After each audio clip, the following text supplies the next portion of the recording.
मी भैरप्पा गंगाराम चौगले, मुक्काम पोस्ट खटाव, तालुका मिरज, जिल्हा सांगली.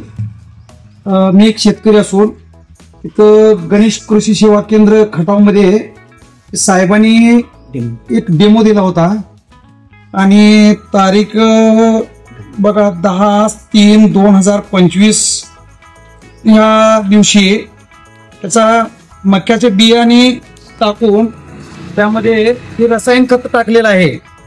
आणि ह्यामध्ये पण रसायन आहे, हे NPK आहे आणि हे 15-15 आहे. आणि ह्यामध्ये ह्या साहेबांनी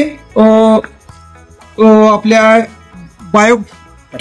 बायोफॅक्टरी कंपनीचा NPK आणि हे DO म्हणून एक खत आहे, हे खत टाकलं असता हे दोन्ही मिक्स करून यामध्ये टाकलेलं आहे.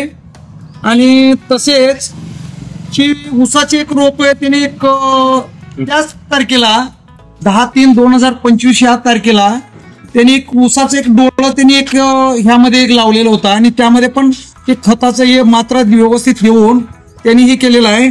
आणि 20 दिवसापर्यंत ही एवढं रोप येऊ शकतो, पण हे 11व्या दिवशी त्याचं जोरानं वाढ झालेला आहे. त्या पद्धतीचा एकदम फर्स्ट क्लास असा रिझल्ट आहे. आणि त्यामध्ये शेतकरी बांधवांनी हे प्रत्यक्षात त्यामध्ये मिक्स करून DAP सोबत म्हणा, आपल्या दुसऱ्या खताबरोबर 10-26 म्हणा, त्या खताबरोबर मिक्स करून हे जर व्यवस्थित वापरलं असतं. आता हे बघा, प्रत्यक्षात हे फक्त रासायनिक खत वापरलेलं आहे.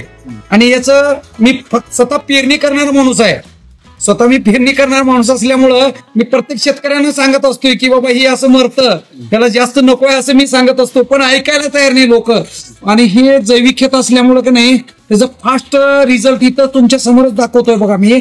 हे बघा या पद्धतीचं हे असं झालेलं आहे. आणि याला समान व्यवस्थापन दिलेलं आहे, सगळं पाणी खत सगळं व्यवस्थित दिलं.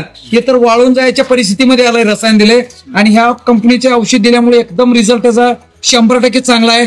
आणि शेतकरी बांधवांनी हे वापरायला काय बिनधास्त हरकत नाही, काय अडचण नाही. जय हिंद, जय महाराष्ट्र.